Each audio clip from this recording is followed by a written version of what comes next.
podcast is part of the Sports Social Podcast Network.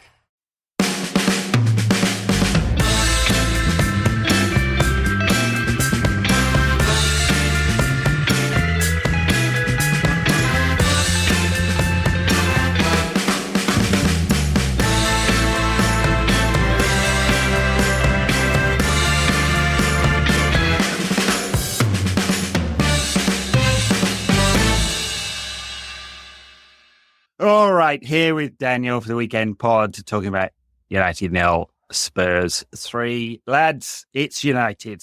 Oh, goodness me.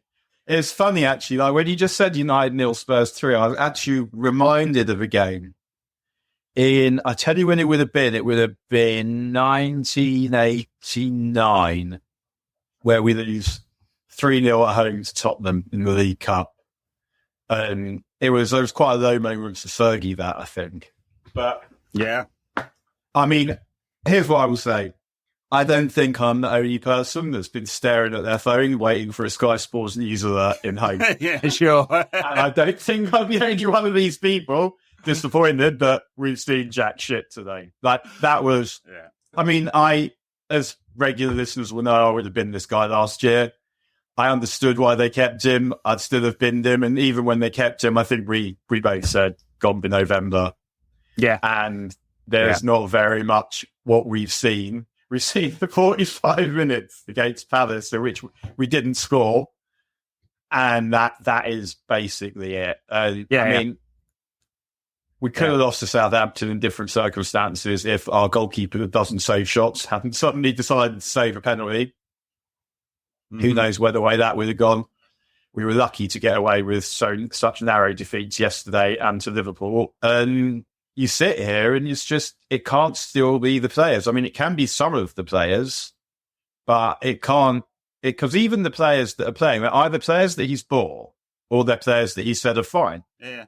No, this is his squad. It's all on him. I mean, I think there's part of it is tactics, coaching, setup, and part of it's execution, but I think it's sort of 80-20, 90-10, that kind of way round. And if we're skewing towards poor player performances, a lot of that's because of the setup, and we're not giving anyone the chance to perform in the way they should. I mean, that was legitimately, and it's a very low bar of examples here, but legitimately one of the worst 45 minutes post Fergie.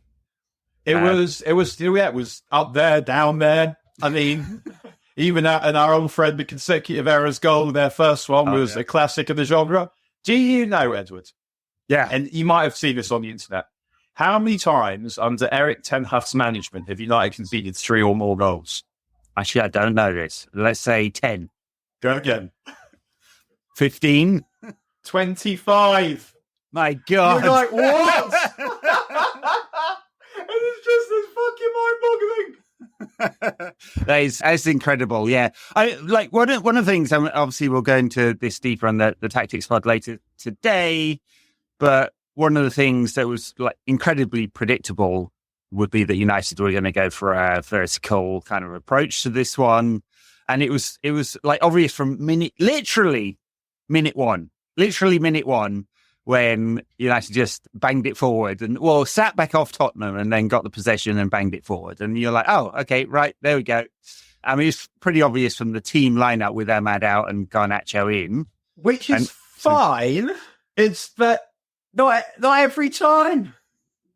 Like, when I was 18 or whatever, and I had an eat, and I was like, I should feel like this every moment of every day. I was 18 and I was battered.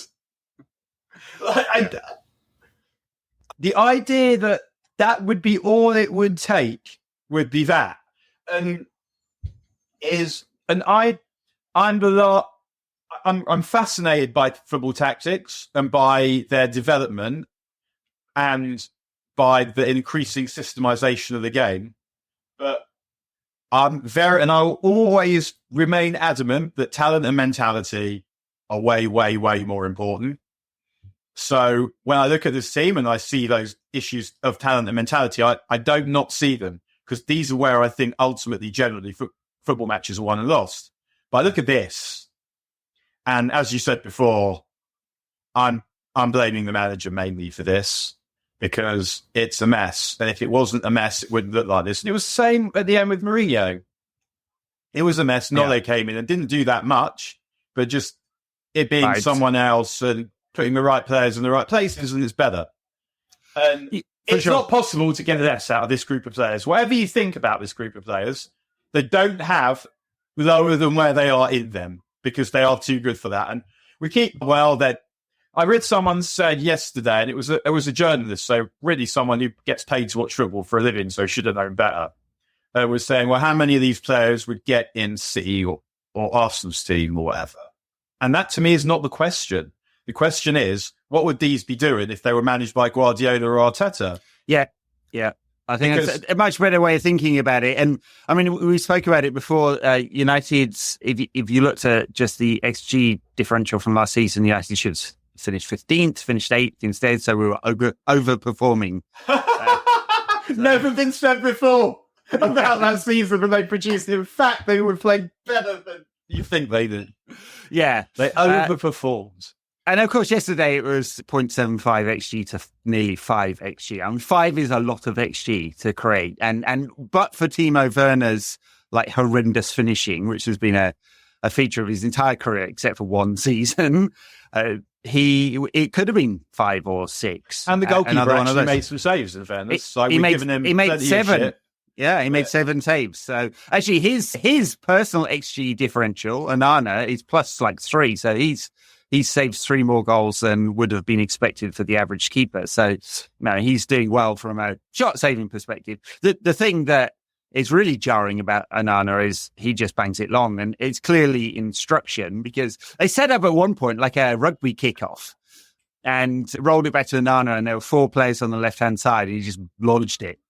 Just like unbelievably agricultural and basic. You see that, like under 11s, when one side have got a few lads who have hit puberty already. Yeah. And I mean, it reminded me a little bit when they go in at half time. I remember when Brazil played Germany in the World Cup semi that time, and I'm thinking, if I'm one of these Brazil lads, they just don't come out. Just fucking do a runner. Where are they? Don't know. You can say. I mean, I would have fired them 10 after half time for that because it's not even. So, number one, do you think that Ang Postecoglou, mate, doesn't know that he has a high line that other teams are going to target, such that all you need to do is that? But also, they are going to have the ball. What's your plan then? Yeah. They're going to. And sitting off that team is criminal, just the way that United sat back, because it was back to last season.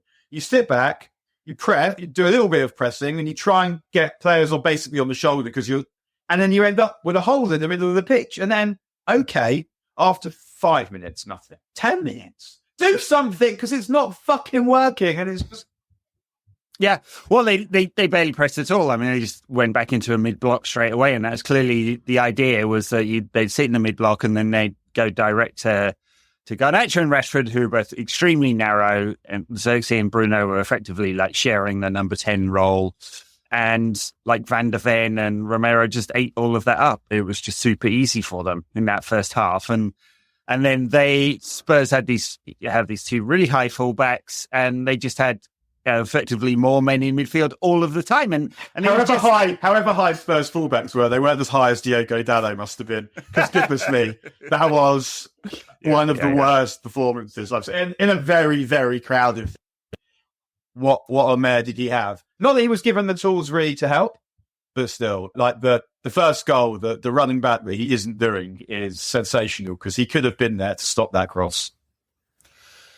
It could have been. I mean, let's talk about the first goal and just like he's done a 60-yard straight run. I mean, jinxed a little bit to the left at the end, obviously. But it's a bison. It's not a cheese. It's not. Like, I mean, he's a fairy elephant. That Van der Ven.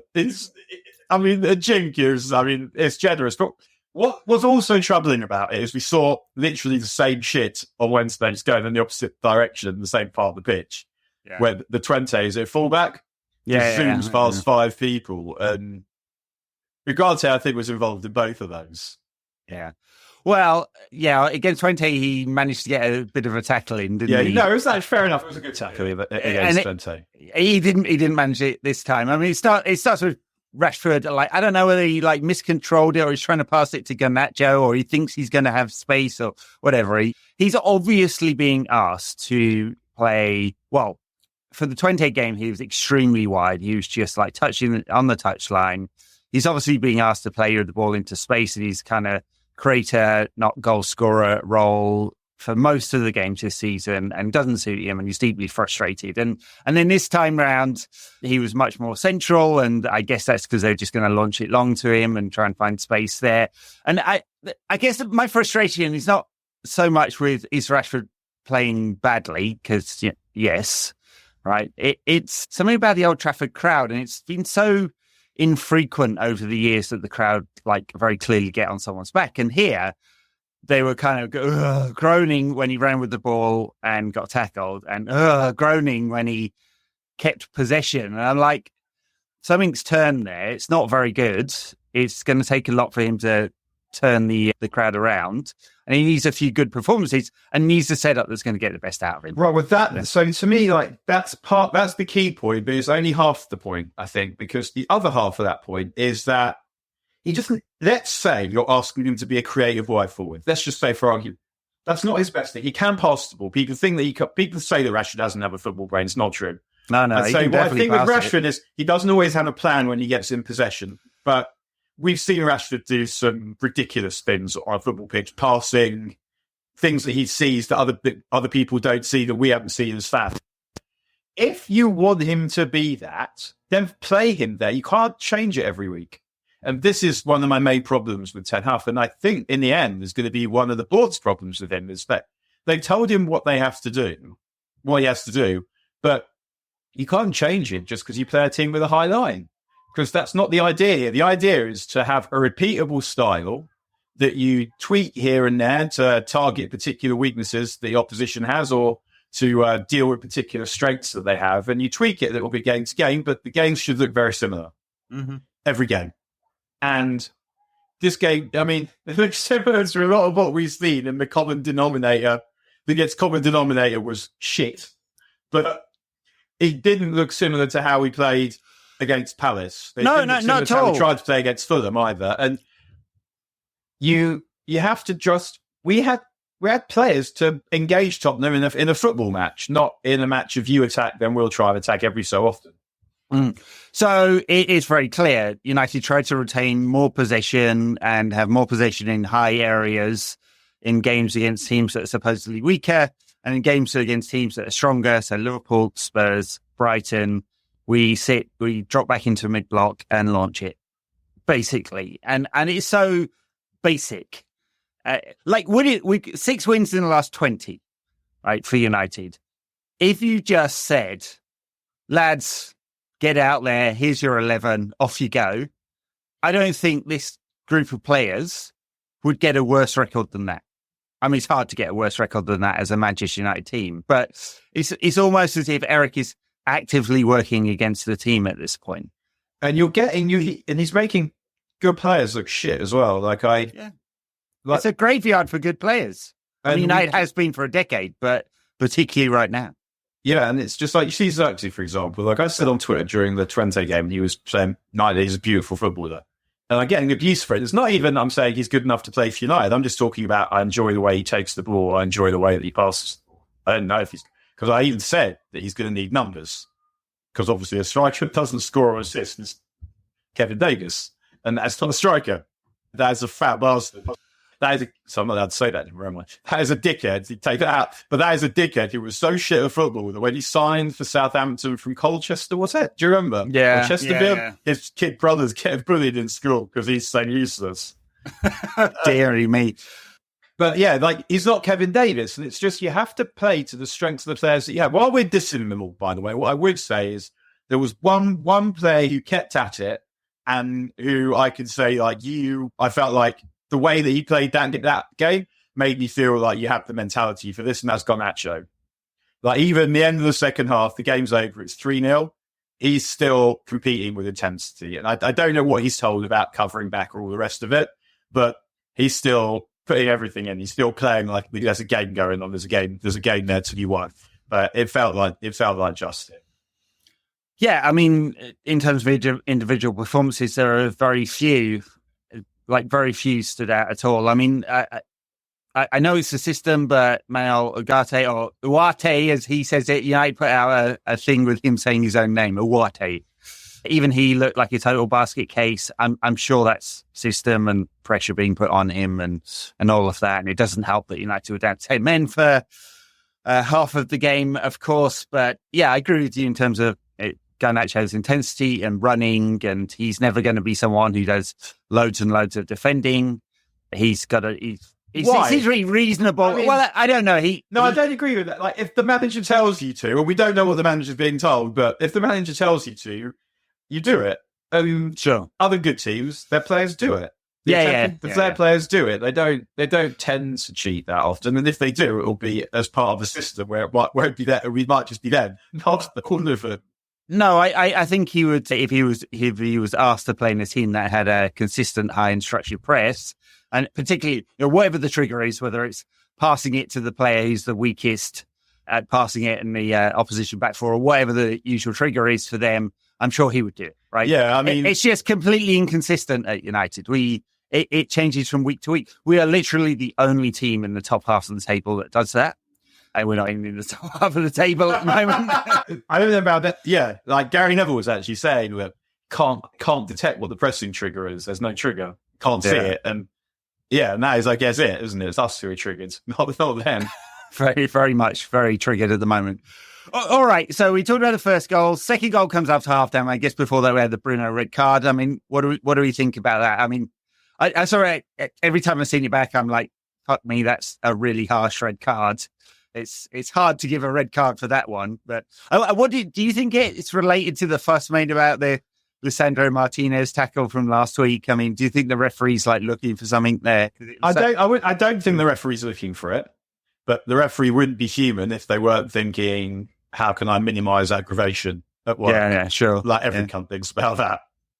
How can I minimise aggravation at work? So, yeah, I don't know. I think more that from the angle the ref sees it, it looks like a red card, probably. If you see it from the best angle to see it from, it wouldn't have been a red card. No. It felt to me like, I guess, if you're looking at video footage, that's on the cusp of one I would want to be overturned. Yeah, there's just very high bar. And I don't think if it's the other way around, the referee had not given... I mean, obviously, VAR doesn't review yellow cards, but just imagine they could. Or they don't book him. Or they just don't book him. If you've seen it from the correct angle. Right. There's not a chance they're giving him a red for that. No. I mean, he slipped. It's the top of his foot that seems to catch the mid part of the shin. I mean, it's not even that high. And the word high does not appear in the guidance anyway, right? It's reckless and dangerous, and the referee must have seen that as dangerous, and he's just seen it wrong. But I get why the ref saw it like that. It's why it was then seen like that subsequently, I guess. But if they're trying not to overturn on-pitch stuff, then I'm in favour of that. So I'm not going to bitch about it. It certainly didn't change the score of this match. But it does mean we don't have our best player and captain, even though he's playing at his arse for 3 games. Well, I guess he gets a rest. The other thing that happened around about that time, almost exactly afterwards, is Kobe Mainoo came off injured. I thought it was a tactical change. Yeah, he's swapped out Mainoo for Matt. And I'm like, I don't make it. You assume he's going to take off a winger, right? Well, they've got Ancho or Rashford is getting taken off because Xerxes can hold the ball. You now want somebody can run and somebody can control it. So, yeah, and you're getting stomped in midfield. So, yeah, I thought that too, but hamstring, it seems. So, yeah, I mean, that could be a few weeks and Bruno's out for a few games. Great. We're going to be without two of our apparently first choice midfield. So Mason Mount's good. He let us all know, smiling away. Getting some stitches. Yeah. Yeah, that really triggered people, that post. So I found that quite, I did not find that triggering. No, I couldn't care less, but it really does. The amount of people calling him a cunt on Twitter or Instagram. Yeah, I mean, players should, I guess, just not post after a game. I mean, like, nothing they can say. After a big loss like that, there's nothing they can say that makes things better. It's just, you see losses, and so the Van Gaal one, like, Moyes is hard for me to say because I never believed in him. But I knew I was at Everton. I knew I was quite happy at Everton because I knew that had to be it. It was just too disgraceful. Had to be it. Whereas Van Gaal, like the game where you knew, as it where one you, because I think Van Gaal, it was for everyone. It was that Stoke game over Christmas where it was just so disgraceful, so fucking dreadful. You're like, hey, this isn't getting better now, but he stays for quite a lot. He stays till the cup final. Yeah. Where then Ole for me, and I know people went much sooner than I did on Ole, where I felt like I know for sure it's not getting better was Leicester, and he survives a few more weeks after that, and then he goes. This one. It's just, it can't look like this after 2 years. Because the fact that it looks like this, it's evidence is two things. One is the lack of organisation and communication, but also you're not doing what you've been told to do.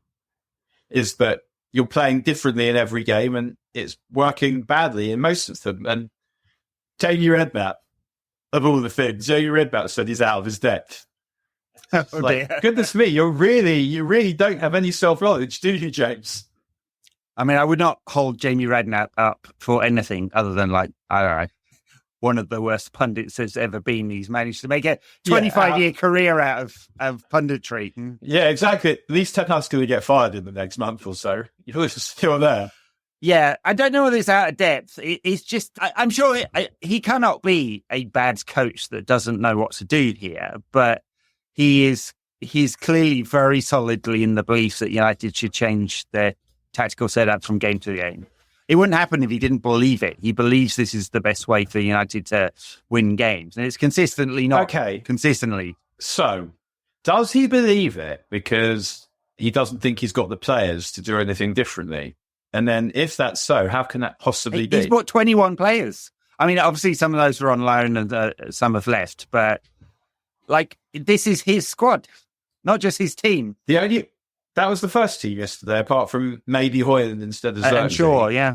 So, and sure, that is the first 11, and he could have bought a left back, but he decided that he was happy to go with what he had. So Dallo is also on him to some extent because he could have done something different. Well, yeah, it wasn't his fault last year where the club decided, maybe he was involved not to get Cucurella from Chelsea, who had one of his best ever seasons after that. But I know it seems like a strategic mistake. They obviously felt that Shaw was close. He's obviously not. He's now not going to be back until after this international break. Erik Ten Hag may well be gone then because United have Porto next in the Dragao and then away at Aston Villa. All right, two really difficult games that look like they well could be defeats for United. I mean, like the Villa contrast is an incredible one because look at where Villa were when Emery took over, and they'll be playing Bayern Munich this week in the Champions League or whatever they're doing, and we're down in Europa at 12th in the league. What I would say about Villa is he inherited a good squad at Villa and had a shitload of money spent on it, and he's obviously done well with it subsequently. He got some good young players coming through as well. It's actually a really good comparator because the difference between United and Villa, United have good players as well. A squad that's had a lot of money spent on it is a manager whose vision works, who knows how to execute what his vision is, and that is the difference. Because that Villa squad that got Gerrard sacked, that was a good squad. It was a good squad even when Dean Smith was the manager. And what Gerrard was doing was he was constantly searching for the right formation, changing players because he had a lot of good ones. He had more than 11 good ones, particularly in midfield and attack. So he's constantly changing. And Emery came in and said, no. Like he picked his 11. So Moussa Diaby's gone because he's got his first 11 more or less. Like might change it for here and then, but they play more or less the same way in all the games, and everyone knows what they're doing. And that is the difference. That a talented squad that is a mess, manager able to with a vision that he can execute, and manager who doesn't appear to have much of a vision and definitely isn't able to execute. And that is a big difference between United and Villa, probably the main difference, because it actually feels in a way that it's quite similar, just lavishly assembled squads that people haven't known how to manage. Yeah, exactly. Emery, who I guess failed at PSG and wasn't able to take Arsenal forward, but it's just very, very clear about what he wants at Villa, and he's moving them forward as a result. And I'm not saying he's right for us either. I'm saying that Emery we can't judge him by Arsenal or PSG necessarily because Paris is a mess. When he took over Arsenal post-Wenger, total mess. But we know that he's got a genius for sort of your upper mid-ranking clubs, your Villas, your Sevillas, your Villarreals of this world. That we know for sure that Emery knows how to do that. We don't know whether he'd be a good manager of United. That's bit. So it's not about we should have got Unai Emery. Maybe we should have done. I don't know. It's that the difference. What he has is, it's that his vision and plan are the things that are most obviously lacking in the squad, much more so for talent. Sure. And he's not a great sort of personality, and for that reason and others, he wouldn't be a good fit at United. But that's true of Ten Hag, right? And I think the fact that he has no personality, he's a technocrat, makes things worse. And he came out for the post-match interview, and I knew what he was going to say because that's what he does every single time. And he was kind of lightweight with throwing the players under the bus because he did actually say, I went into the dressing room and I said, okay, we move on now. Tomorrow's another day, sort of thing. And no, it isn't. How dare you do that? What? Yeah. Imagine Fergie doing that. No, I know. Fergie would have broken. After that. Fergie would have broken many teacups and probably some players' faces as well. But he's just not very self-reflective, Ten Hag. 100%. I was about to say, when you say he didn't throw his players under the bus, what I was thinking was, nor did he walk out into the traffic himself. And I'd like to hear it once. I mean, would it be fuel? Sure, but there's plenty of fuel out there for the fans anyway. So if he just said, hey, we got it a bit wrong today, we move on and learn from this, fine. Like, it's hard to say anything that's going to, like, fly after you've lost 3-0 at home for successive games. Like, no one's going to accept that. But he has never, ever, not once, ever taken responsibility for what has happened at United. It's always someone else's problem. Not the right players, not enough players, too many injured players. I know a lot of that's down to him. Kobbie Mainoo has played every bloody game this season while he missed Barnsley. But he played in the Euro final on the 14th of July, and then he played in the Community Shield as his first pre-season game on the 10th of August. So it's about 3 weeks off. He came straight back in, training for a few days, back into the side, has played every game and had an England game in between as well. And you're just like, at some point he's going to burn out or get injured. And hamstring twang happened, and it's like entirely predictable. And I guess it's because, one, Kobbie is good, two, he doesn't trust his other players. Sure, okay, fine. But that's part of the responsibility of being a manager as well, isn't it? But I guess which games are we leaving? Because they left him out against Twente as well. I mean, it's a tricky one, this, because you do need some momentum at the beginning of the season. And they obviously are conscious of managing his game time because he's not played in the cups. But he has. I mean, I think it's kind of reasonable that they played him in the league. And who have we played? Like, played Liverpool, played Tottenham. Like, you do need him for those games. And I mean, who knows what's wrong with him? But it's overuse of Mania is probably, I guess, not high on my list of grudges. But I mean, it's one of many. It's one of many. Yeah, losing like that to Tottenham. I mean, I was on the radio on Thursday, and I guess they've been talking about Twente, and I was like saying like Tottenham aren't a good team. So I'm not concerned about playing Tottenham. And someone's messaging me on the internet with like a screen recording of it this morning, twice now. Same guy, twice, saying, "Well, have you got an apology?" And I mean, I haven't replied. An apology? Like, you've not got anything better to. It was quite weird, yeah. Asked me to apologise to Tottenham, and it's just, let's still think they're shit, mate. But I don't know what you want me to say. Like, they've got some all right players, but they're still not going to win any trophies, and they're still not going to finish in the top four. What is this? And that's the thing. Like, they lost like that to Tottenham. And I think Tottenham did play well.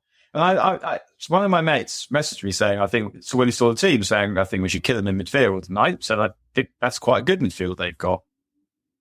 Like, Kulusevski is a brute, physically a brute. Bentancur is also physical and technical. And Maddison is someone who I don't think there's any footballer with a bigger gap between how good they are and how good they think they are than James Maddison. But the space you get against United's midfield, I think he is a player that I thought might enjoy that.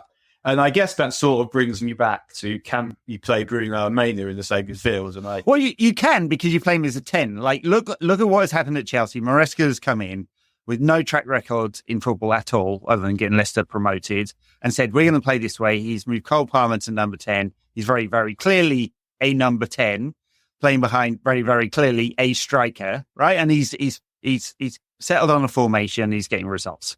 And so, yeah, you can. Bruno can go back to number 10 rather than being this double 8. You can't play Xerxes in the same team then, I don't think, and not in the same fashion. But you can be very, very clear about the roles that players have and the tactics and the formation and the style of play that you use.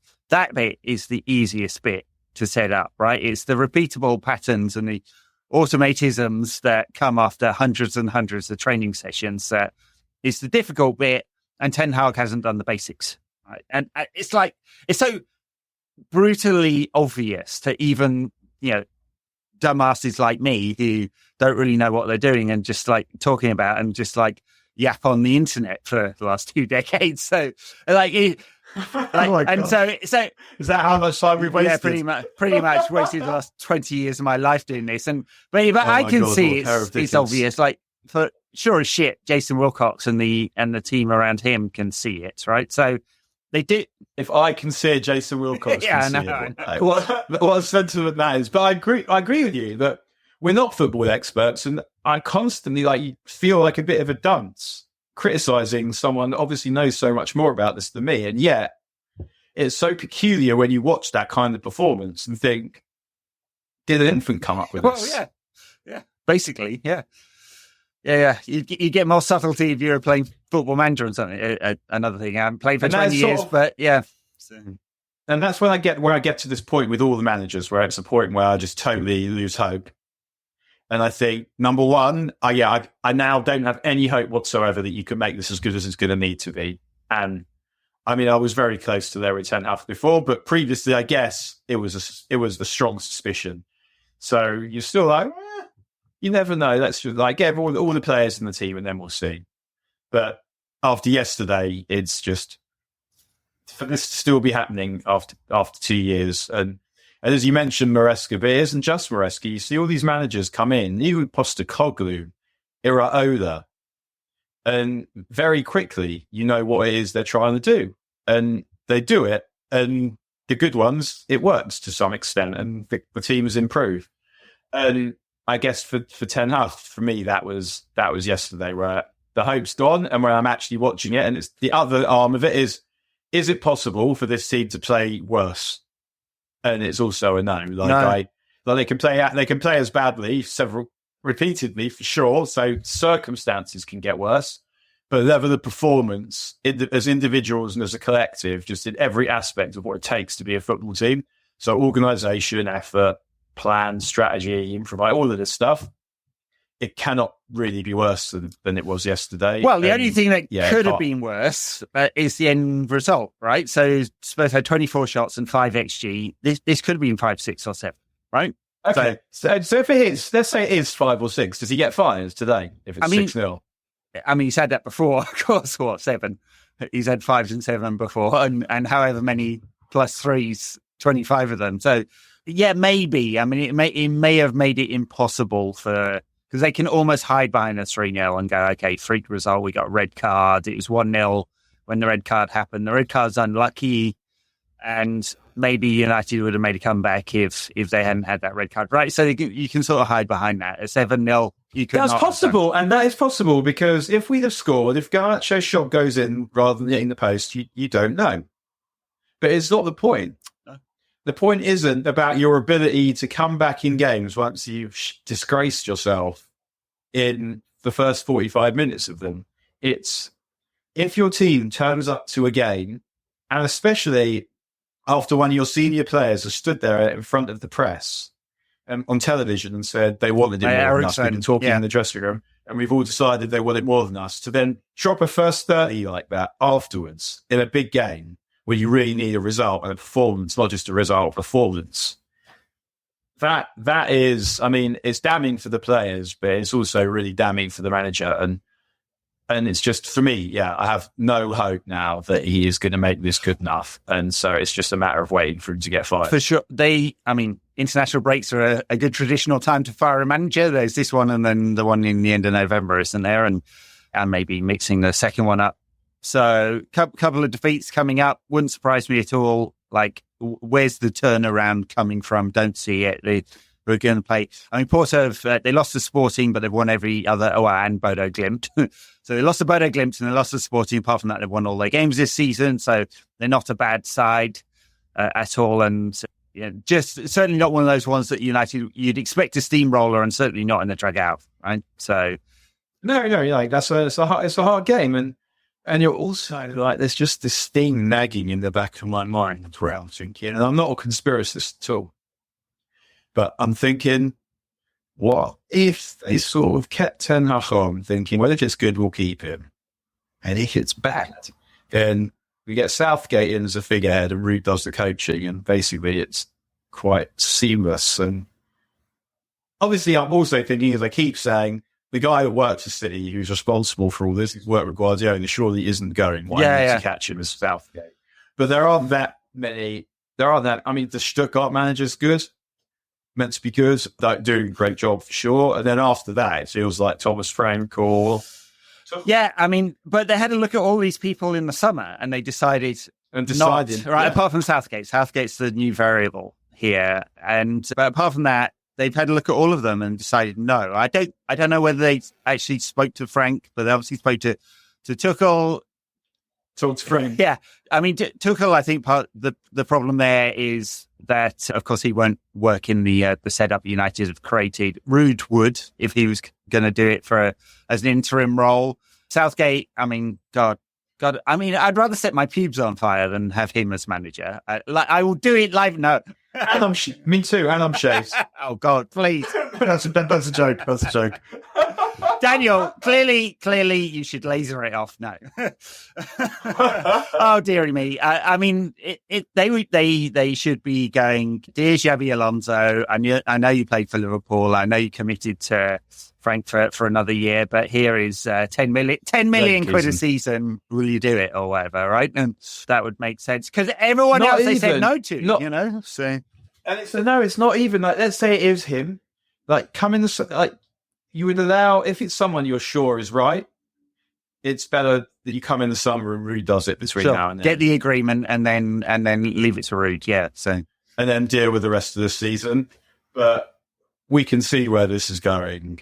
And it's not going anywhere good. And feel like we're quite experienced in this now, in like knowing when it's done. It's like, I mean, the two other problems they've got, of course, and they have to make a decision over is like, one, the finances. The finances not being in the Champions League are getting bigger, right? So it's not enough to say, well, they get a 25% discount on their wages in the new format where there's 25% more money, 27% more money. So the gap between being in the Champions League and not being in the Champions League is really significant now. And so the gap between United and the rivals financially, and we've never had to think about this before because United have always been the big dog, but now we're not after 20 years of decay. And so that's one. And two, we've like Hollandified the entire fucking squad and coaching staff. Yeah, they are all Ten Hag's players, and instead of firing Ten Hag, we put a bunch of coaches around him to help him make it better, which he clearly isn't listening to or taking advice from, right? Because nothing has changed, right? So that is brilliant. Which is an interesting, actually, that you say that, because it's sort of, and I don't know if it reminds me of Ole, but I was talking about Ole to an Ipswich fan yesterday. And I was saying it's weird because under Ole, United were obviously criticised for poor tactics, and yet they had McKenna there, who's obviously really good at this. So was it a case of Ole just wasn't listening and he had his own ideas, and is that really what's going on here? You employ coaches, but ultimately you're the man just really thinking. With some reason, it's like, if I'm going to get fired, it's going to be based on the decisions that I make. And you can understand why that might be, but then obviously just undermines the model. Yeah, I mean, look, every CEO I've ever worked with, one of the things that they do is make decisions. That's the whole point, right? You take advice from your team and you go, okay, this way, right? And there may be competing voices as well, where people have different ideas in that coaching team. But like, so one way of looking at it is that you fire Ten Hag, you install Ruud as interim head coach, And the coaching structure is all there anyway, and the players just have a new voice to listen to. That's one way of thinking about it. The other way of thinking about it is the squad and the coaching staff have been built for Ten Hag, and now it doesn't work because you're firing him. So it could end up being you have to fire everyone. Yeah, fire everyone. Now it could end up being a real mess, but it can't be worse. Can't be worse than what's happening now, which is we are going absolutely nowhere. And you look at it, and you can't what do we have to hold on to that says, hey, we're going to turn this around? Nothing now. We've done the laser treatment. Yeah, irreversible, right? There's no signs. 45 minutes against Palace. Is that it? Is that what we're clinging to? In which we didn't score a goal. And then as soon as they realise what we're doing, an adjustment comes. Yeah. And then after half an hour or so, an adjustment comes, and it's harder. And we never saw that yesterday. We just basically saw the same bullshit.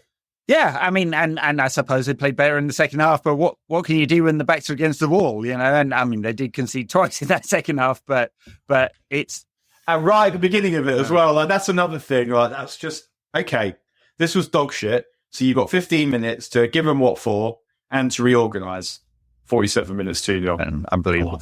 United fans, I mean, it's pretty embarrassing. United fans were leaving in droves on 75 minutes and just streaming out. And it is quite hard to get out of Old Trafford in the car, or if you're getting on the tram, you're going to have a long wait. So there's a temptation to do that. But it was just, by the end, it was empty. I mean, something that I noticed, when Roy Hodgson was manager of Liverpool versus when we had Moyes, so those things were still quite proximate in time. Whereas they had a manager that they hated. I mean, Dick Canfield basically fired in a couple of months. Whereas we didn't do that. It didn't get toxic enough under Moyes, so that Moyes staggers through to April, whatever it was. And we're not good at getting rid of managers when they need to go, because we will support the team and support the players and whatever. It won't. You can't survive too many more results like that. Well, no, it can't. Next two games are away, I guess. Yes, true. We don't have another home game until after the international break. So, awesome. Okay. So that could be his last appearance at Old Trafford. Could be, yeah. If we lose the next two. There wasn't any kind of wave goodbye or anything like that from Ten Hag. Shall we talk about Porto on Thursday night? So... Yeah. Well, I guess what we have now is Bruno is going to play. He'll play in that game because he's going to miss the next. I mean, I guess in theory they could appeal, but they're not going to be successful with that. There's no way that's going to get over. Yeah, you can't appeal that. Yeah. Porto, whose president is Andres Villas-Boas. Perhaps we get him in as manager. It's a strange turn of a career, that one, isn't it? Well, he's sort of the opposite. We're the opposite because we're a low line these days, no pressure on the ball, and he was high line, no pressure on the ball. They were third in the Portuguese league last season, so underperformance for them. Third in the 3-horse race. That's right. Benfica, Sporting and Porto. Apparently Alvaro Fernandez is doing really well at Benfica, by the way. Right. Could do a left back, couldn't we? Maybe we can buy him back. Is there a buyback clause in that one? There probably is, isn't there? Yeah, there is, yeah. Yeah, well, good for him. Good for him. Mason Greenwood keeps banging in goals for Marseille as well. Not that we'd want him back. Yeah. Doesn't. So, any favourite memories from United's many games at the Dragao or the old stadium before that? I mean, the Ronaldo goal is still just absolutely absurd. That goal, how good that was. The other one was 0-0. Yeah. After we beat them 4-0 at Old Trafford. 2004, the Dragao hasn't. Oh, I forgot about that one. Oh, that was a lucky. No, we lose 2-1, but lucky to get away with. We score, lucky to get away. Keane gets sent off. We were lucky to get away with 2-1. And Benny McCarthy scores an unbelievable header in that game. We might turn up and play a bit better, but if we're taking Bruno and Mania out of that team, and I don't know, we're putting Bruno into it, aren't we? So we've got to take Bruno and someone. Yeah. Casemiro, I guess. Yeah. Maybe Casemiro plays as the link. Oh, what sort of style of play? I mean, clearly he's going to be worried about this one. I don't expect United to be dominant on the ball. So what, we're going to sit back and bang it long again? Is that going to be the methodology? Does Højlund play in this one? Play for space? Spaces, maybe. But then does Eriksen play one as the link? So Bruno, Eriksen, Ugarte, I don't see that you could do that with this team away from home with the defence has just conceded 3 times. Because also, one of the things that was bothering me watching this game, and we said it at the time, was like, you've got 2 centre-backs and neither of them have got recovery pace. And how can that be? Yeah. And I mean, Martinez had a lousy start to the season, let's be honest. Like, he's a fan favourite with good reason. But he's been shit so far this season, but you can't. Yeah, I mean, Delith was poor yesterday, but I'm not going to judge him. Let's see. But the reasons why he wasn't my preferred signing are things that we're seeing on the pitch. Sure, I think that's like the weaknesses were fairly obvious. Like, and any factor in Mazraoui also not particularly fast. Then you've got 3 out of 4 when you're back 4, and it's just. That's not really how football teams work. No, it would have if Lenny Yoro had not been injured. How many games would he have got? Would Ten Hag have thrown him in straight away, or would they be working up to playing him in the second half of the season? That it might not be Ten Hag's problem, but he has got recovery pace, and so like if he's in the side, it looks like a better balance, doesn't it? So yeah, because you can then play high line because you've got someone that can administer it, but. It seemed like a strange buy to me at the time, and it seems like quite a strange buy to me now. I mean, I guess the question is, like, maybe the challenge is that he's another body in there, and he's better than Victor Lindelof and marginally better than Harry, I guess. So no, much better than that. I think he'd be a lot better than that, but it's just it depends. Yeah, you're trying to integrate this young player you think is going to be the best around. And then you've brought him to go in front of him, someone who's at an age where they need to play all the time. He's left where they were because they weren't playing. And I mean, I know he's better than we saw yesterday, and I'm sure he'll have some good games for us. It's just the blend didn't seem to work. If Martinez was lightning, and then we signed to lift someone who's a box defender, leadership with that, good in the opposition box with headers, then you might say, okay. But I don't want to play him with Martinez. Yeah, problem for another day, I guess. But it's the balance is not quite right. I guess those who play again, maybe Maguire comes back into the team and they give De Ligt a rest. I mean, like, Oh my gosh, I didn't do the midweek show, but the goal that Twente's goal was just like classic Aaron. It really was. Charging out to be like Mr. Leader. And not only falling on his arse, but getting megged in the process, and they score. It was just, hashtag classic Aaron's. So what do we add? I mean, I have not seen Porto. So in this game, I'm not playing Harris Maguire. I'm playing the defenders that I want to play in all the games to build a relationship because we can't see anything like this. And putting Harris in to give someone a rest or so that he doesn't get sad. Well, he wasn't on the bench yesterday. Is he not fit? But Victor Lindelof was about to come on yesterday and then didn't. That'll sort it. Porto managed by Vitor Bruno, very young manager, who basically managed a bunch of sort of lower grade sides before this. He was assistant at Porto and then became manager. I don't know much about him, to be honest. Or really Porto. I saw the highlights of Bodo Glimt, who people do rate as a decent side. So better than you'd expect coming out of Norway. No, Bodo Glimt are good. They've been good for a couple of years now. So, yeah, I mean, Porto need a win. I was going to say, bigger picture for the Europa League. I mean, it's hard to say. Like, if United lose this one, and the next one's away at Fenerbahce, which they could well lose as well, they won't actually be in a very good position in the league. It's almost impossible to not qualify from. Maybe that's why you would say, I won 2 cups and I managed to avoid getting out of the Europa League group. Wow. He didn't even pull out his I've won 2 cups yesterday. Cock. Yeah. Well, that would be something. We'd be talking about that, right? So I don't know how much you're watching the US elections. It's highly entertaining. My in-laws are obsessed. Yeah, well, I mean, I can't vote here. I'm not a citizen, so I was going to say I don't have a dog in this fight, but that's the wrong term, isn't it?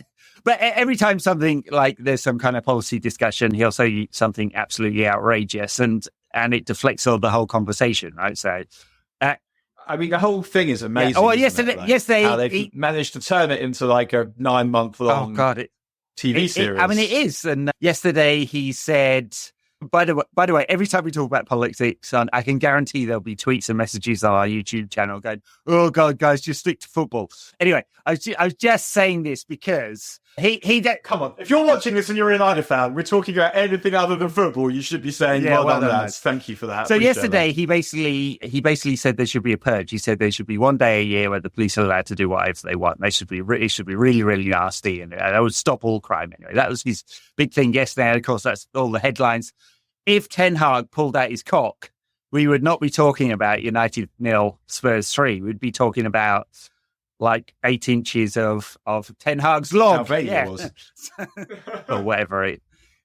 I can't imagine. He doesn't demonstrate a lot of BDE, does he? So I can't imagine it's a big one. Rude, on the other hand, he's got a trouser snake, guaranteed. So, tell you a funny story. The story about United and cocks. I knew someone whose his wife knew O'Shea's girlfriend or wife, or whatever it was. I don't know if it's. I don't know who it was. So I don't know if it's. I don't know if it's the now Mrs. O'Shea, but heard that O'Shea had a big cock, and he later encountered Ryan Giggs. He said to Ryan, he got chatting to Ryan Giggs. He said, something O'Shea, I heard O'Shea's got a massive cock. And Ryan Giggs goes,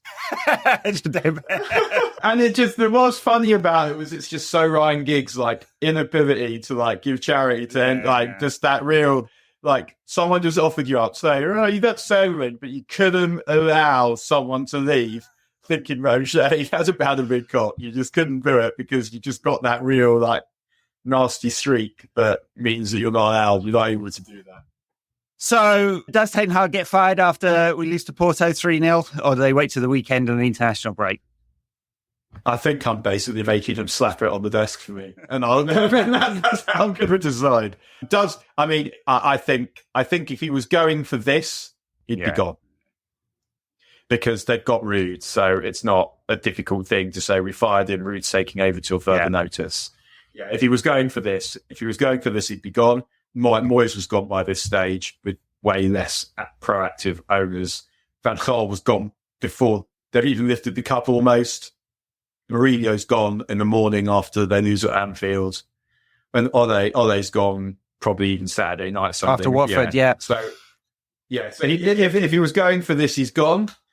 Do I think he'll still be manager at the end of the next international break? I think it's going to depend on when they want to fire him. I don't think he's going to get good enough results to get to their execution. He signed it. Well, he didn't sign a new contract. They executed on the 1 year extra year in his contract. And I wasn't really surprised about that because they couldn't just have him as a lame duck for a year, right? They had to go, hey, we've got total faith in this manager. And I think I said on the last pod, they will keep saying we've got total faith in this manager until they fire him. You just kind of have to, don't you? Otherwise, you completely undermine the guy. But I guess the thing is, the Ineos team have been so proactive about everything, like really aggressively recruiting analytical staff, technical staff, coaches, a new CEO, a new technical director, like so much change. And they're getting cold feet over the key position, the manager. And don't seem to be very decisive about it, right? They had every reason to fire him at the end of last season, could have done, decided not to. And so it just feels a little bit like it feels not within the sort of spirit of how they seem to be acting. But I guess they're just waiting until they haven't got any other choice. But they could, if they wait beyond this international break, like they're waiting to hope is going to turn around. I think we got 100 games worth of evidence now that it almost certainly won't. So, and also they're running out of scope for this season. Well, exactly. Which in turn affects what you can do next season in terms of the players. The opportunity cost of not firing him could be a place in the Champions League next season, right? And that's 60, 70 million pounds. So if they're worrying about 10 million to fire him, I'd presumably keep the coaching staff. But to pay out his contract, if they're worried about that, the opportunity cost could be much, much higher. If you fire him, if you wait till the end of the season, who's the new manager going to be? You can't plan in the same way. It it needs doing, I'm afraid. All righty, I guess that is it for this week. What a shambles. We've had quite a few of these, Dan, over the last couple of years. So, yeah. I feel like we've got many more yet to come. The joy of being a United fan. I look forward to that. Well, they say that it's the hope that kills you, and we haven't got much of that, so that's all right. So we're all good. Let me ask you, if, like you always say this about Fergie and the Dorian Gray deal, that would you have accepted that United, if United are shit for the rest of your life because of how good they were from 1990 to 2013? Versus what, winning a title every 4 or 5 years? Versus like we might get good again. But yeah, would you take that deal? Yeah, I guess you would, right? I can't remember if I've said this before, but I was at a bat mitzvah in the summer, and the dad of the bat mitzvah girls, or he was in French schools, and he's got a son who's now 17, and dad's a Liverpool fan, so his son's a Liverpool fan, and he's properly going in my face. He's had a few drinks, and a teenager is going, "I fucking hate Man United, shit." I'm like, we are shit, but my cup is full. True. And obviously, like, I'm saying this for his benefit, because I'm not getting rinsed by a 17-year-old, a pissed 17-year-old. So I'm saying my cup is full, and I want United to win more stuff. But if they don't, I'm very lucky to have seen what I've seen. And I'm thinking, do I believe that? The thing is, you can't even roast a 17-year-old because it's been so long since we were good, he won't remember when United were good. So... he was 4 the last time United won a league title. Kobe Manu was 5. So it's, desperate times. Yes, I'd probably take that deal, Daniel, but I would still like United to be good now. Thank you very much, please. I definitely on balance preferred it when we were good. I would here's another question, right? So Ten Hag's got no personality and his tactics are a mess. Would you take Vibes again? I'm not saying return Ollie, because there was that whole fuss in midweek about that, but would you take a Vibes manager? Someone you're like, not sure about the approach here, but he's got a bit of character. Like Thomas Frank, who's played. But that's who I was thinking too. But Thomas Frank has tactical acumen. Thomas Frank plays 3-5-2 against usually difficult opposition, 4-3-3 in games he thinks they should win, and the players know what to do all the time. I mean, he's actually of the available candidates, I don't know if he's my favourite, but he's close to it. And I say favourite, obviously, advisedly. Yeah. All right, we'll leave it there. Leave you on that note, thinking about Thomas Frank, better than thinking about Gareth Southgate, fuck's sake. Thank you very much, everyone, for listening. Check out our YouTube channel, patreon.com/NQAT pod, if you want to join our backers club. We do a tactics show and an extra show each week at some point. Very pleased if you can support us there. And if not, and you're just listening, well, thank you very much as well. All right. Bye now.